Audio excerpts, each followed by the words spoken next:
Bismillahirrahmanirrahim. Bismillah. Assalamualaikum warahmatullahi wabarakatuh. Alhamdulillah, wassalatu wassalamu ala rasulillah wa ala alihi wa ashabihi wa man tabi'ah. Asyhadu an la ilaha illallah wahdahu la syarika lah wa asyhadu anna Muhammadan abduhu wa rasuluhu la nabiyya ba'dah. Allahumma shalli wa sallim wa barik ala Muhammadin wa ala alihi wa ashabihi ajma'in, amma ba'd. Hadirin sidang jamaah salat maghrib dan isya yang dimuliakan oleh Allah Subhanahu wa taala. Alhamdulillah kita bertemu kembali dan insyaallah malam ini kita akan melanjutkan pelajaran kita terkait dengan sifat salat yang berhubungan dengan rukun-rukun salat, yang insyaallah malam ini kita sudah masuk ke rukun yang keberapa, Pak? Yang kelima ya. Kemarin yang terakhir berarti yang keempat, yaitu membaca Al-Fatihah. Jadi sekarang kita malam ini akan membahas dua rukun sekaligus, yaitu rukun kelima dan rukun keenam, yaitu ruku dan i'tidal. Mari kita coba lihat beberapa hukumnya, bagaimana cara melaksanakan ruku dan i'tidal yang benar. Ketika kita sudah menyelesaikan bacaan pada saat berdiri, yang kita ketahui ada tiga diantaranya sunnah, satu wajib. Yang satu yang wajib itu adalah Al-Fatihah. Tiga yang sunnah itu diantaranya yaitu doa iftitah, membaca a'udzubillah sebelum Al-Fatihah, dan dilanjutkan dengan membaca surah setelah Al-Fatihah. Faqra'u ma tayassara minal Qur'an, atau faqra'u ma tayassara min. Lalu sunnah pada saat kita ruku dari sejak posisi berdiri mengangkat tangan. Sama halnya sunnah mengangkat tangan pada saat kita melakukan takbiratul ihram. Sunnah. Tapi kalau mau diangkat tangannya, angkatlah yang sempurna. Jangan angkat tangannya asal-asalan. Harus berbasis ilmu. Banyak sekali ngangkat tangan asal-asalan. Kalau kita tanya, kenapa ngangkat begitu? Orang lain ngangkat, saya angkat juga. Lama-lama kan susah. Orang lompat ke sumur, kita lompat juga. Berbahaya itu. Dasar yang sudah kita jelaskan 2 minggu kalau saya nggak salah sebelumnya, bahwa mengangkat tangan itu setidaknya ada 2 cara. Setidaknya itu yang paling masyhur. Satu, yang sejajar dengan bahu. Yang sejajar dengan bahu. Ini dipakai oleh mazhab Maliki. Adapun mazhab Syafi'i, mengangkat tangannya itu harus kena dengan telinga, yaitu posisi ibu jarinya itu mengenai telinga bagian bawah dan diluruskan sejajar dengan bahu. Tidak boleh seperti ini, tidak boleh seperti ini, harus lurus. Telapak tangan yang dibuka dirapatkan, tidak boleh direnggangkan, dirapatkan dan menghadap ke arah kiblat. Ingat, ketika menghadap kiblat semuanya menghadap kiblat. Jangan tubuh saja menghadap kiblat. Tadi siapa yang berdiri kakinya masih begini? Siapa tadi yang berdiri kakinya masih begini? Itu nggak menghadap ke kiblat. Yang menghadap kiblat tuh begini, lurus. Tadi masih ada yang nggak berdiri begini, masih ada yang berdiri seperti ini. Kakinya belum menghadap kiblat, baru badannya menghadap kiblat. Sedangkan posisi menghadap kiblat dari kepala sampai kaki. Luruskan kaki. Lalu takbir. Allahu Akbar. Turun. Ingat Bapak-bapak, posisi turun asal miring ke depannya sudah membedakan dengan posisi berdiri, itu sudah dianggap ruku. Walaupun tidak sempurna, sah. Tapi ruku yang paling sempurna antara pinggul dengan leher itu lurus. Kalau ditaruh ember nggak jatuh, itu yang paling sempurna, lurus. Tapi kalaupun tak bisa lurus, jangan dikebawahkan. Kenapa? Ke bawah itu hukumnya makruh. Hukumnya makruh. Saya contohkan. Bapak ketika turun ruku, kalau Bapak ruku seperti ini, itu sudah sah, walaupun tidak lurus. Karena ini sudah membedakan posisinya dari berdiri. Yang paling sempurna lurus antara pinggul dengan leher, lurus. Itu yang paling sempurna. Makruh hukumnya kalau rukunya ke bawah, makruh. Jadi kalau tidak bisa terlalu lurus, angkat sedikit. Jangan dikebawahkan. Kenapa? Seperti orang mau lompat. Tidak haram. Bagi yang ruku seperti itu juga masih sah, tidak haram, tapi hukumnya makruh. Apa itu makruh? Jika dikerjakan tidak berdosa, jika ditinggalkan mendapat pahala. Kalau haram dikerjakan mendapatkan dosa, ditinggalkan mendapatkan pahala. Itu saja bedanya. Nah, kemudian meletakkan tangan. Saya sering juga melihat orang meletakkan tangan pada saat ruku di pahanya. Posisinya di paha. Jadi ketika dia berdiri, lalu dia turun, tangannya begini, di pahanya ditahan. Ada yang begini, Pak. Ini lama-lama kita kayak main senam. Ada yang begini. Ingat, cara meletakkan tangan bukan di paha, bukan di betis atau di kaki, tapi di lutut. Firukbah, lutut. Nah, ini yang sebut lutut nih. Jangan meletakkan tangan miring. Ada yang begini. Ada yang begini. Ubah. Luruskan. Karena semuanya menghadap kiblat. Tidak dirapatkan tapi direnggangkan seperti menggenggam. Luruskan, tidak dirapatkan tapi direnggangkan. Beda dengan takbir. Kalau takbir dirapatkan, tidak boleh direnggang. Ingat, semua menghadap kiblat. Kaki hadap kiblat.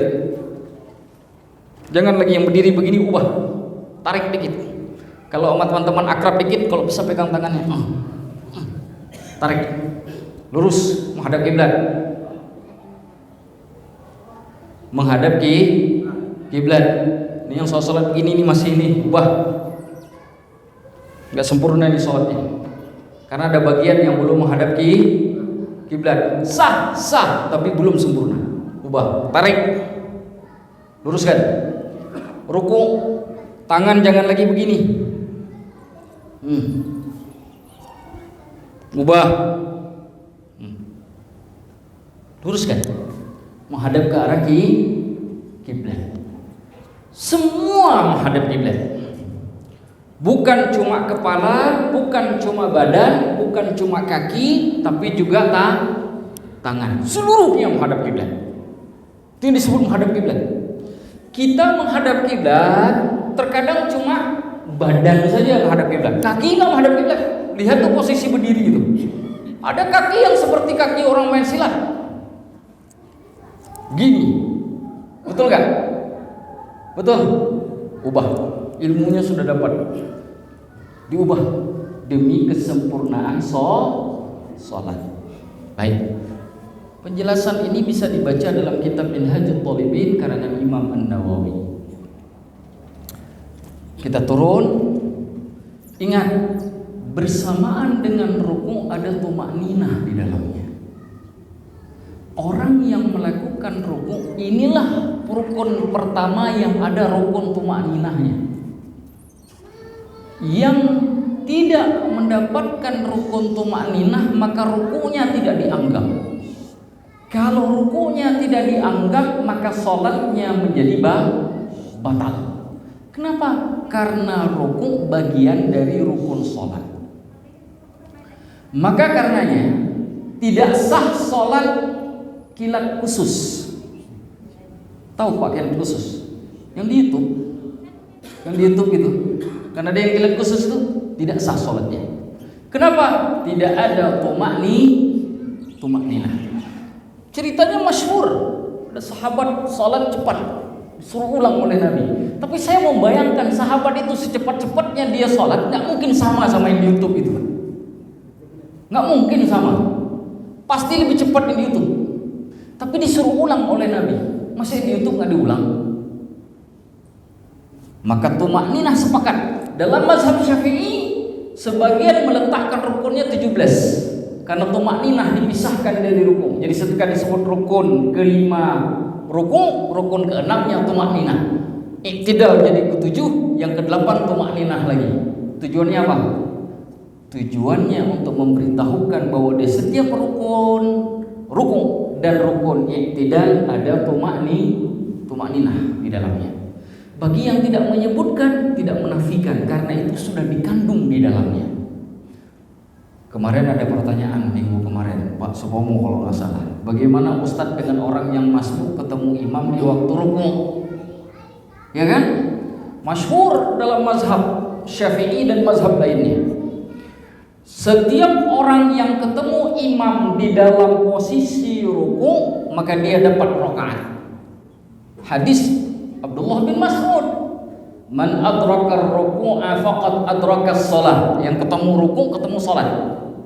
Hadis Abu Dawud, wa man adraka raka'ata faqad adraka shalah. Yang ketemu rakaat ketemu salat. Rakaat itu apa? Rukuk. Karena kata rakaat sama asal kalimatnya dari kata rukuk. Rakaat. Ketemu rukuk. Tapi kan wajib baca Al-Fatihah. Inilah yang saya sebut dia minggu kemarin, pengecualian. Bagi yang ketemu berdiri dengan imam, jumhur mayoritas ulama mengharuskan membaca Al-Fatihah, makmum. Tapi kalau dia tidak sempat berdiri dengan imam, ketemu di rukuk, maka dia boleh tidak membaca apa yang dibaca oleh imam menjadi miliknya. Tapi dengan satu syarat. Apa syaratnya? Ketika dia rukuk bersama imam, wajib dapat tumakninah. Kalau dia rukuknya tidak tumakninah, dia tidak dapat rakaat tersebut, dia wajib mengulang. Apa yang maksud tumakninah? Berhenti sejenak, tidak kemudian melakukan gerakan rukuk sesudahnya. Berhenti sebentar. Ada satu cerita. Jadi saya sholat di satu masjid. Saya sebut masjidnya di mana. Saya kebetulan baru pulang ngajar, jadi nyampe di masjid itu saya sudah telat, sudah iqamat. Cepat-cepat saya ngambil wudhu, saya masuk ke masjid, saya sudah masuk di rakaat kedua. Saya sempat berdiri sejenak. Ada orang samping saya, pas datang di sebelah saya, itu imamnya kami sedang rukuk. Begitu imamnya mengatakan Sami Allahu liman hamidah, beliau nyampe. Lalu tiba-tiba Allahu Akbar, rukuk sendiri, kemudian iktidal sendiri ikut imam, lalu berakhir dengan salam sama dengan kami. Dalam hati saya, kenapa nggak dari tahiyat aja nanti berakhirnya juga sama. Memang ada riwayat yang mengatakan apabila ketemu dengan imam di dalam sujud, dia ketemu dengan sholat. Tapi semua sepakat sujud yang dimaksud itu rukuk, bukan sujud dalam arti makna sujud yang itu. Semua sepakat, tidak ada perbedaan berdasarkan riwayat Abu Dawud. Oleh sebab itu, yang tidak bisa menemui imam di posisi rukuk dengan tumakninah wajib mengulang. Wajib. Bapak-bapak yang lagi mengambil air wudhu, imam sudah mau selesai nih baca ayat Al-Quran, misalnya ayatnya atau surah yang dibaca pendek, Fasholli li rabbika wanhar, kita masih kumur-kumur, atau kita baru cuci kakinya. Kalau cuci kaki apa lagi itu? Satu ayat lagi, inna syari'aka wal abtar, ini bisa saya kejar nih, lari deh. Begitu nyampe di sini, begitu dia masuk, imamnya di posisi rukuk, begitu dia belum sempat takbir Allahu Akbar, imamnya sudah bangun, sami Allahu liman hamidah. Itu persoalan, sering sekali itu muncul. Demi ngejar satu rakaat biar gak masbuk, malah justru gak dapat tumakninah di rukuk tersebut. Jamaah yang seperti ini wajib mengangkat badannya untuk menambah rukun lanjutan, karena dia masih kurang satu rakaat. Bisa dipahami, Pak? Baik.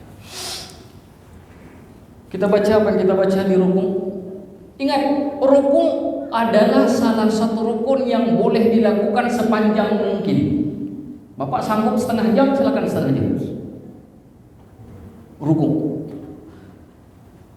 Rukun adalah satu ibadah yang sering sekali disebut dengan sujud. Irka'u wasjudu, kaitkan tuh sujud dan rukun. Maka ini tempat yang bagus kalau mau berlama-lama. Ustaz sakit pinggang, insya Allah sembuh tuh sakit pinggangnya lama-lama itu. Sakit karena memang nggak biasa. Kalau udah sering, insya Allah sembuh tuh. Apalagi kalau sholat sendiri, kalau berjamaah, ya kita lihat sikon jamaahnya. Tapi kalau sendiri mau sholat di rumah, bapak mau rukuk yang lama, silakan.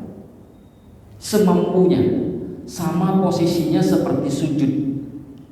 Ustaz saya nggak tahu mau baca apa. Bapak nggak mau minta apapun, nggak Allah banyak, tapi saya nggak tahu doanya. Bahasa Indonesia bisa, silakan ucapkan bahasa Indonesianya. Dengan syarat tidak diucapkan dengan lisan, tapi diucapkan di dalam hati. Kalau diucapkan dengan lisan, batal sholatnya. Boleh doa apa saja. Bapak punya anak perempuan minta dijaga, bapak punya anak lagi minta sukses, silakan. Bapak minta panjangkan umur, bapak minta diberi, silakan, bebas. Di posisi rukuk itu sama seperti sujud. Berbeda dengan i'tidal. I'tidal itu adalah salah satu rukun dari dua rukun yang ada di dalam sholat yang tidak boleh dipanjangkan, dan dia hanya terbatas pada ukuran bacaan doa semata. Apa satu lagi? Duduk antara dua sujud. Itu nggak boleh lama-lama, hanya sebatas doa. Ada orang duduk antara dua sujud setengah jam, nggak pernah dicontohkan. Kenapa? Begitu habis doanya sujud. Kalau dari duduk antara dua sujud. Kalau sujud yang kedua. Kalau dari i'tidal, sujud yang pertama. Karena posisi i'tidal dengan posisi duduk antara dua sujud itu posisi yang ada di dalam sholat, dua di dalam sholat yang tidak boleh dipanjangkan kecuali sebatas doa. Tergantung bapak, kalau baca doanya cepat ya cepat berarti. Kalau bapak lambat bacanya ya agak lambat. Begitu doa habis pokoknya bergerak, tidak boleh ditunda.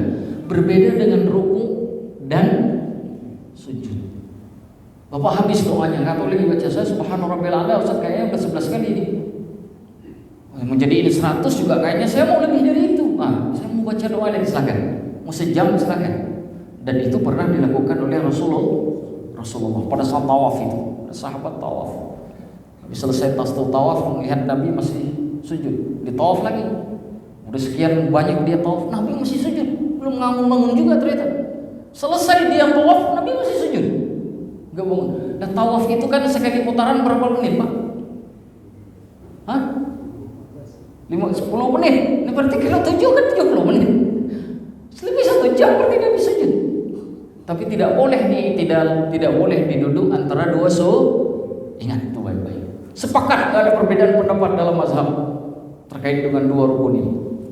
Ada satu masalah penting.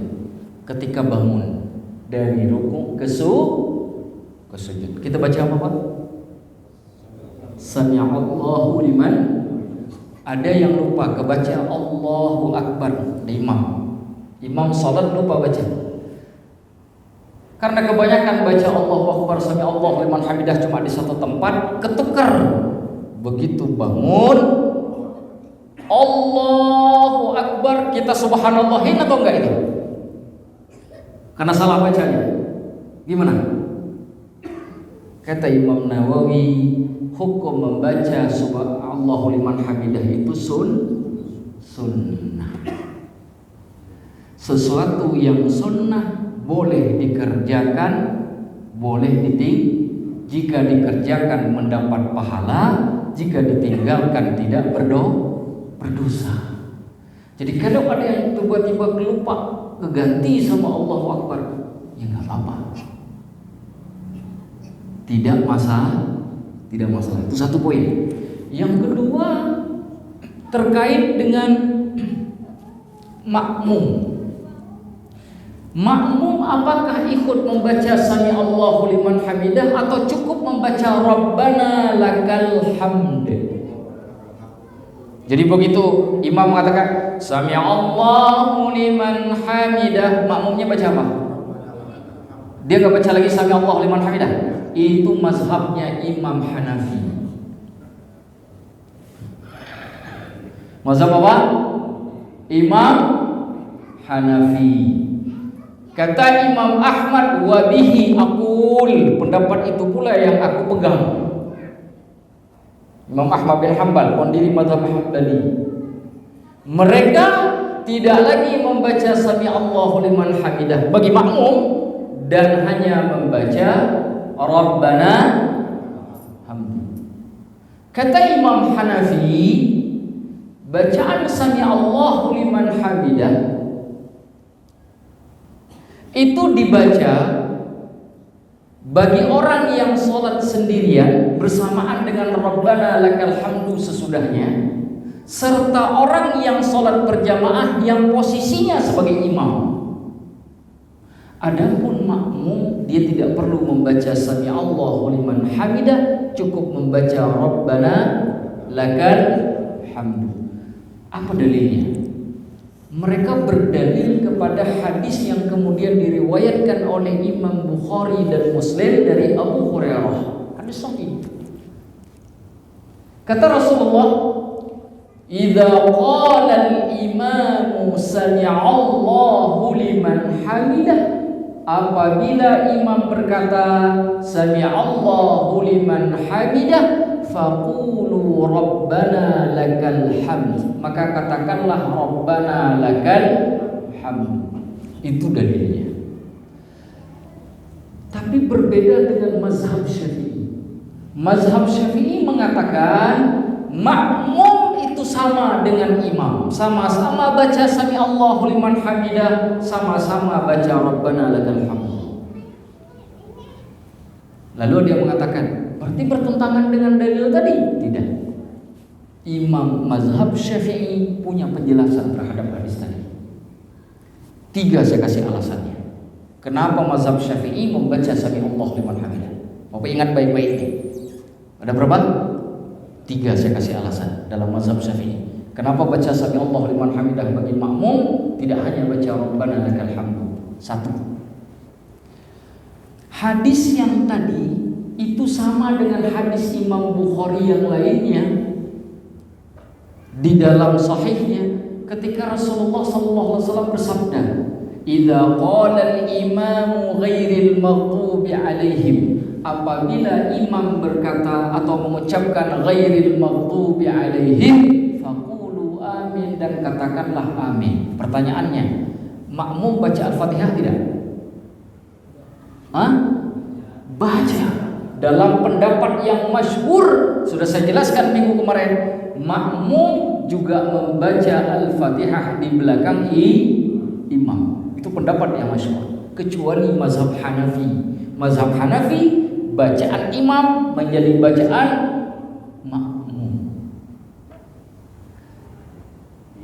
Kata Imam Syafi'i, dalam mazhab Syafi'i, kalau aminnya disuruh baca setelah waladhdallin, itu bukan berarti waladhdallinnya tidak dibaca. Sebaliknya, ketika dikatakan bacalah Rabbana lakal hamdu setelah imam membaca Sami Allahu liman hamidah, itu tidak menunjukkan tidak membaca Sami Allahu liman hamidah. Tidak ada menunjukkan itu. Itu 1. Yang kedua, tidak ada satu dalil pun selain dalil yang saya sebutkan tadi yang menyebutkan bahwa hukum sami Allahu liman hamidah itu dibatalkan atau dihapus hukumnya bagi makmum ketika sholat berjamaah. Tidak ada dalilnya.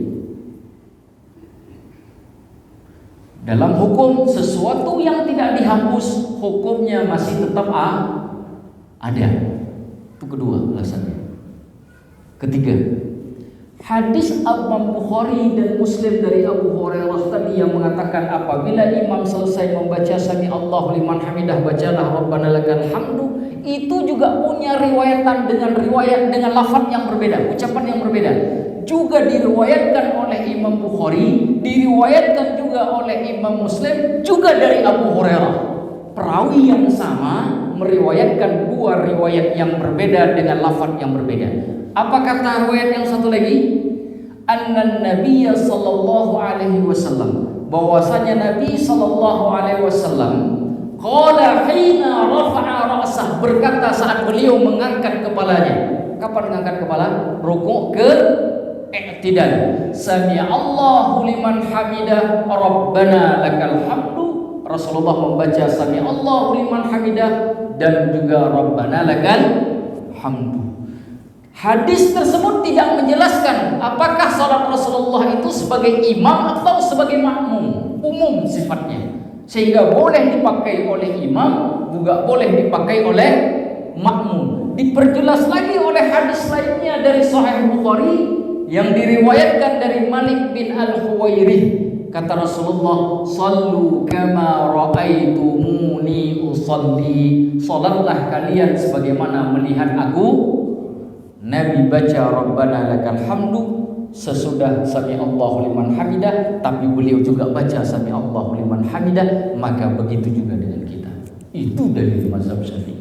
Maka sampai sekarang saya menganggap dalil mazhab Syafi'i lebih kuat daripada dalil mazhab yang lain dalam bab ini. Tapi ada yang kemudian mengatakan, "Ustaz, kalau saya enggak baca sami Allahu liman hamidah kan enggak apa-apa." Ya enggak apa-apa. Karena bukan rukun. Jangan diajar ribut. Cuma pertanyaan ilmu ini, apakah sunnah itu ada atau tidak?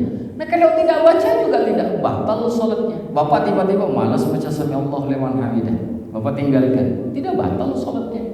Karena sami Allahu liman hamidah itu bukan wajib. Jadi dengan hal ini, kalaupun kita mengambil pendapat mazhab Syafi'i, tidak layak kemudian menghardik Imam Hanafi, begitu saja. Cuma saya nggak senang kalau ada orang mengambil satu pendapat nyerang orang lain. Itu yang saya lawan. Kenapa?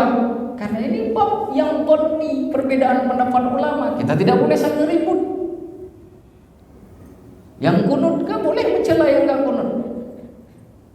Karena Imam Syafi'i tidak pernah mencela Imam Hanafi. Imam Hanafi tidak kunut. Sebaliknya, saya belum pernah mendengar ada mazhab ulama-ulama dari mazhab Hanafi mencela Imam Syafi'i karena kunut. Begitu. Indah kan Islam? Indah gak Pak? Itu indahnya ilmu. Nah, saya sampai sekarang masih membaca sami Allahu liman hamidah karena pendapat Imam Syafi'i menurut kami itu lebih kuat daripada yang lainnya. Wallahu a'lamu bissawab. Ngangkat tangan tidak? Ngangkat tangan tidak? Sunnah. Ingat, bukan wajib. Angkat tangan. Berdiri kemudian tegak, baca Rabbana lakal hamdu. Ada 4 cara membaca Rabbana lakal hamdu. Ada 4 cara bacanya. Riwayatnya semuanya sahih. Yang satu, Rabbana lakal hamdu. Itu satu.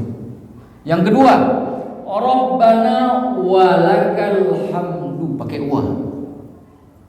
Yang ketiga, Allahumma Rabbana lakal hamdu. Itu yang ketiga. Dalilnya juga sahih. Yang keempat, Allahumma Rabbana walakal hamdu. Kata Imam Syafi'i, yang mana saja diamalkan dari 4 ini semuanya benar, terserah.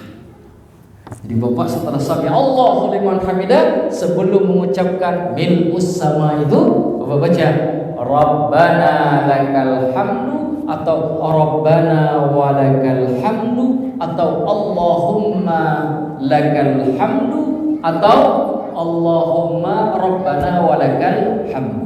Allahumma Rabbana lakal hamdu atau Allahumma Rabbana walakal hamdu. Baru bapak baca doa sesudahnya. Doanya ada beberapa. Boleh baca mil'as samawati wa mil'al ardi wa mil'a ma syaita min syai'in ba, itu boleh dibaca mil'a, boleh dibaca mil'u, bapak pilih saja yang mana bapak suka.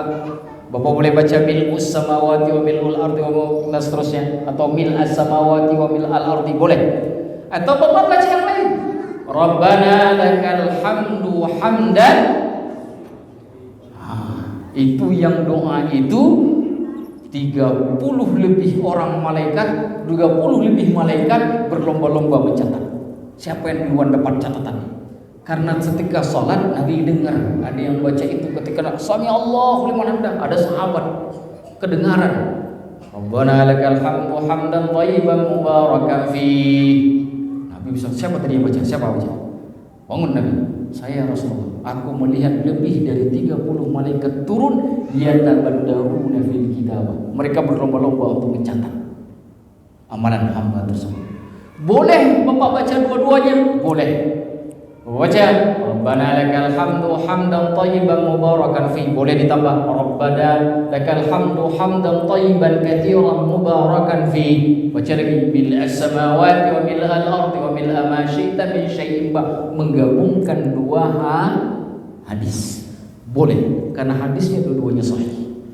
Tapi kalau salatnya dengan imam tergantung imam. Kalau imamnya cepat, ambil bacaan yang cepat. Kalau bacaan imamnya panjang, boleh kita tambah. Jangan imamnya cepat, kita pengen lama.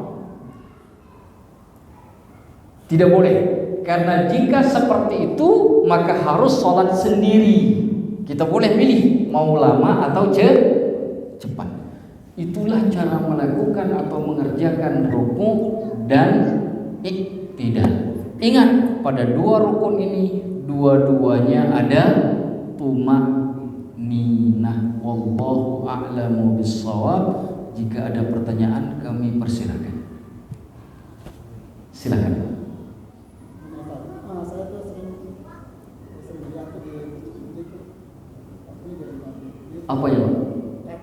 kaki dari pada empel. Jadi sama itu bagaimana? Direnggangkan kakinya maksudnya? Oh, terlalu besar.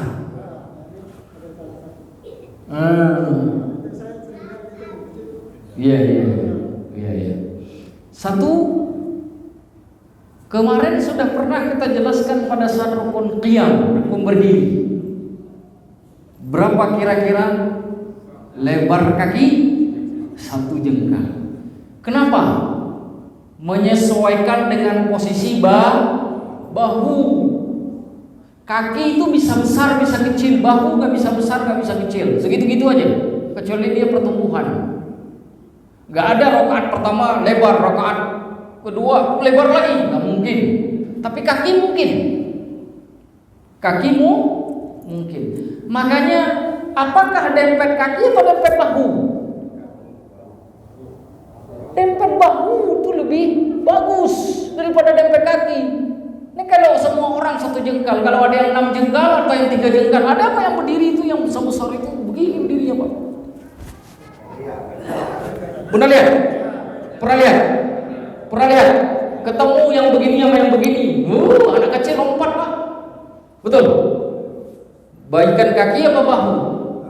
Bahu. Maka saya nggak pernah diajarkan dekat kaki dari dulu. Dari kecil itu bahu, bukan kaki. Tapi kenapa kaki? Yaitu tadi, kalau 1 kalau posisi kaki sama dengan bahu. Ini tidak ada dalilnya, Pak. Tapi ini teknis yang diatur supaya saf jadi rapat. Sah rapat itu ada dalilnya. Karena Nabi pernah melihat ada setan dengan bentuk anjing hitam berada di tengah orang sholat karena jarang. Itu ada dalilnya.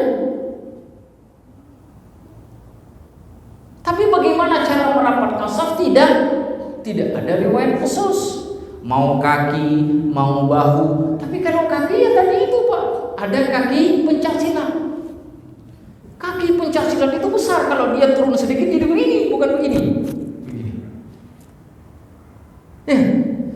Maka tidak di kaki, di bahu. Tapi kalau dekat sekali bahu kan jadi susah gerak. Dikasih space sedikit, biar bisa bergerak. Terlalu dekat nanti ini aja nggak bisa. Space sedikit. Jadi seperti itu Pak. Jadi bukan masalah kaki dempet gak dempet, karena nggak ada dalilnya juga. Tapi yang penting safnya satu. Yang kedua, masalah bengkoknya kaki berdiri tadi ujungnya itu sudah saya jelaskan. Kembalikan ke depan, semuanya menghadap kiblat. Nanti sebentuk berdiri sholat. Pada saat Bapak nanti berada di saf sholat, yang pertama Bapak lakukan jangan niat. Jangan Bapak berdiri dulu di saf seperti ini. Pertama yang Bapak bereskan kakinya. Sejengkal itu dulu. Setelah beres baru Bapak niat. Itu dulu, kaki dulu Bapak tancapkan yang benar. Yang masih bengkok luruskan. Yang masih lebar tarik dikit. Yang masih sempit buka dikit. Oke? Nanti pada saat kita berdiri waktu di salat Isya, kita langsung praktek. Yang kemarin kakinya bengkok-bengkok, luruskan, tarikkan. Kalau ada teman di samping, teman yang tarik. Lurus dikit, tadi udah dikasih tahu Ustaz dari berapa kali, udah tarik aja. Suruh luruskan dia ke depan.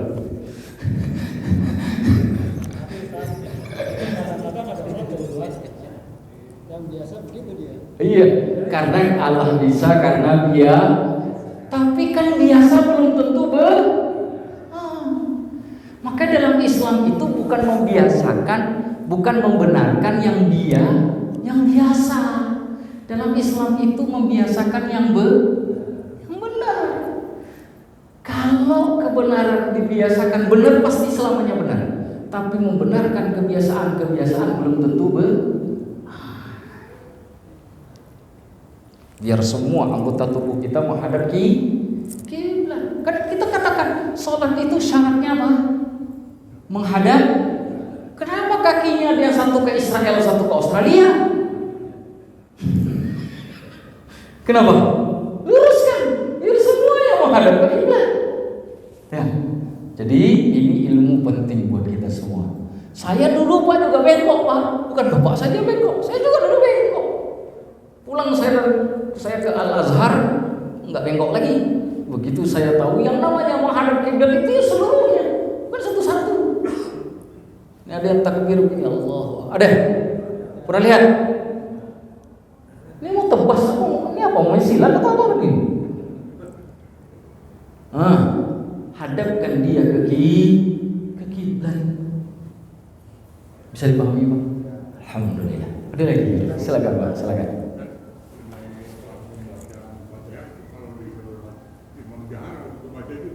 Apa Pak?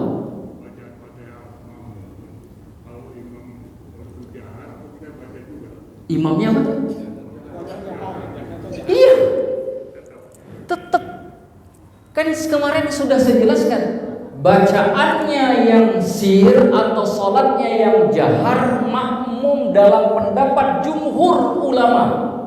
Sebagaimana disebutkan oleh Imam At-Tirmidzi dalam kitab Jami'nya, ini mazhab aktsar ahli ilmi, mazhab kebanyakan ulama ahli ilmu, bahwa makmum membaca Al-Fatihah di belakang imam pada saat jahar maupun sir. Maghrib, cara bacanya bagaimana? Ada dua cara kan? Kalau imamnya bacaannya tidak cepat-cepat, setiap satu ayat kita boleh ikut. Tapi kalau yang muda-muda jadi imam kan sulit kita ikutnya karena biasanya cepat. Maka kita baca setelah imam membaca. Imam, saya ingatkan juga saat itu, kalau ngambil surahnya yang pendek-pendek, kulhu inna a'tayna, ya mau kasih waktu sedikit buat jamaah di belakang, ya berhenti lah sebentar. Tapi kalau Al-Baqarah mau tancap ya gak apa-apa. Kan begitu, kan Al-Baqarah banyak ayat. Allahu a'lam bishawab. Ya silakan. Kan dia kita masbuk, kita dapat pas lagi atayat terakhir. Nah, kita ngikutin tuh langsung duduk. Nah, itu apakah kita sudah dihitung? Iya. Hadis Rasulullah sallallahu alaihi wasallam di Abu Daud, jangan tunggu kapanpun kita ketemu dengan imam. Ketemu di sujud, sujud. Ketemu di duduk antara tahiyat, duduk tahiyat. Jangan nunggu imam berdiri. Tapi saya nggak dapat rakaatnya, nggak ada urusan. Pasti pahalanya dapat. Jadi bukan cuma ngejar rakaat, juga ngejar pahala. Memang rakaatnya nggak dapat, kalau nggak disempurnakan tidak sah. Tapi pahala dari sujud kita tadi yang tidak dapat rakaatnya, atau duduk tahiyat yang tidak dapat rakaatnya, pasti ada. Dibanding dengan orang yang duduk sampai melihat tembok masjid. Betul. Jangan tunggu. Semuanya. Begitu sudah masuk ke dalam masjid, ketemu dimanapun dengan imam, takbir dulu. Tapi ingat, jangan langsung ke rakaatnya imam, ke rukunnya imam. Caranya, Bapak berdiri dulu walaupun imamnya sujud. Takbir yang sempurna, karena takbiratul ihram wajib pada saat berdiri. Kalau ada yang takbir sambil gerak ke sujud, tidak sah takbirnya, maka sholatnya tidak sah. Bapak berdiri yang sempurna, Allahu Akbar, baru turun sujud. Atau kalau beliau duduk tahiyatul masjid, duduk tahiyat akhir, lah Bapak turun ke tahiyat akhir. Jangan ditunda. Baik. Berapa menit lagi? 3 menit lagi. Ya, silakan. Kita ini untuk kenapa tuh kadang-kadang masih jarang-jarang aja dengar. Kita sendiri kan nggak bisa. Ayo deketin. Gimana? Ya, pertama imam tolong dikode. Saya suka kalau misalkan berdiri di imam itu, saya nggak mau takbir langsung, saya lihat dulu makmumnya. Ada yang masih jalan di pintu, sempat meluk temannya lagi. Pak cepat, Pak segera kita mau sholat. Kenapa? Jangan sampai saya takbir beliau masih pelukan. Saya suka melihat imam, makanya saya suka menghadap ke arah imam, ke arah makmum. Tujuannya apa? Untuk memastikan makmumnya sudah rapi. Ada apa nanti di saf keempat? Kita lihat, itu kok sudah berat ke kanan, udah kayak kapal Titanic, mau tenggelam saja di bawahnya. Jadi yang datang saja, Pak tolong dipenuhkan yang sebelah kirinya, karena sebelah kanannya sudah terlalu penuh ke kiri. Ada yang ke depannya belum penuh, sudah bikin saf baru. Betul nggak? Siapa yang benerin itu semua? Makmum sesama makmum atau yang lebih berhak imam? Hah? Imam yang paling berhak, walaupun makmum juga boleh. Tapi yang paling berhak imam. Maka beresin dulu. Kita ini mau menghadap Allah, mau perang saja, siap siaga. Baju zirah besi, mana pedangnya, mana tombaknya? Ya kan? Siaga, apel. Ini mau menghadap Allah, terserah ente lah mau gimana? Kan enggak begitu. Itulah guna pemimpin. Kalau Nabi lebih streng lagi, bukan sebelum sholat, sesudah sholat Nabi periksa. Bangun Nabi habis sholat. Assalamualaikum warahmatullah. Assalamualaikum warahmatullah. Bangun Nabi. Si fulan datang nggak? Ditanya satu-satu sama Nabi. Di absen sama Nabi. Apa Pak? Ini pembina dari DKM, apa perlu kita bikin gitu Pak? Mana si fulan? Itu kalau nggak jelas informasinya, disuruh jemput ke rumahnya oleh Nabi.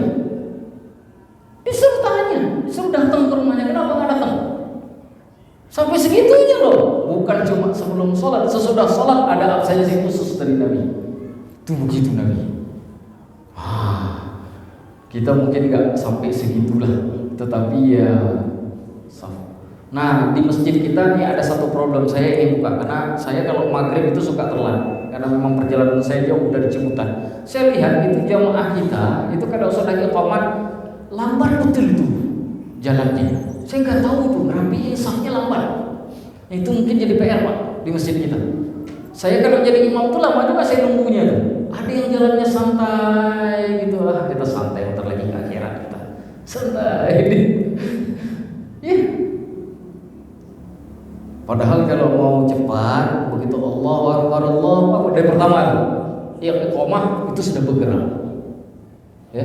Jadi ini kita jamaah di sini yang kita dahulukan. Begitu dengan Allahu Akbar langsung bergerak. Terutama yang di belakang. Kalau yang di depan masih oke Pak nunggu. Salatu khair apa namanya? Qad qamatis shalah.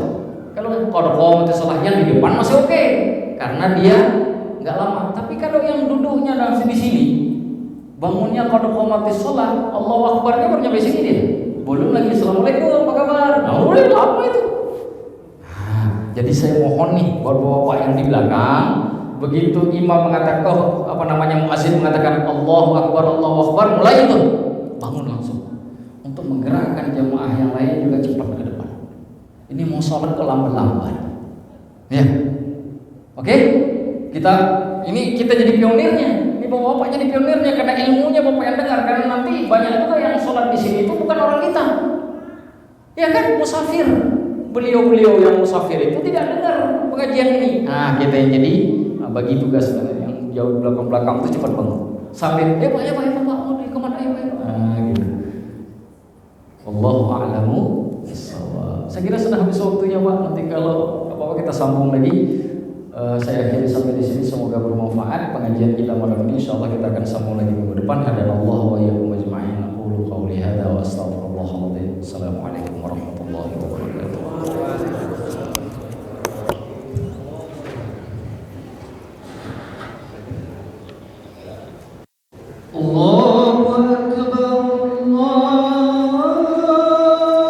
فبأي آلاء ربكما تكذبان